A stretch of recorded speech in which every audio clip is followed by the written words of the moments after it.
Λοιπόν, είμαι σίγουρη ότι έχουν υπάρξει συνεργασίες οι οποίες σε δυσκόλεψαν. Βεβαίως, δεν είναι όλα ρόδινα στον χώρο, όπως νομίζει ο κόσμος ότι είναι. Ο κόσμος βλέπει το τελικό αποτέλεσμα. Υπάρχουν σε κάθε είδος συνεργασία, ακόμα και στην καλύτερη, αν θέλεις, υπάρχουν δυσκολίες. Αν ο καθένας από εμάς έβαζε το εγώ του, ας πούμε, σε προτεραιότητα, δεν θα καταλήγαμε πουθενά. Δεν θα υπήρχε φιλία, δεν θα υπήρχαν σχέσεις ανθρώπινες, δεν θα υπήρχε τίποτα. Λοιπόν, θα σου πω κάτι.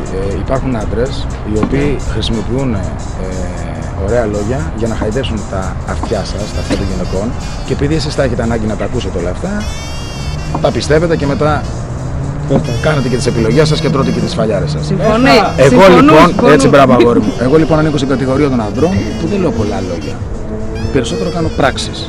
Έχει επικρατήσει σαν όρος, ας πούμε, η λέξη Θεός. Νομίζω ότι είναι πολύ μικρό αυτό το κλισέ, να το κλείσουμε, ας πούμε, σε ένα κουτάκι Θεός. Για μένα είναι μια άπειρη δύναμη, μια άπειρη σοφία, όπου δεν υπάρχουν όρια.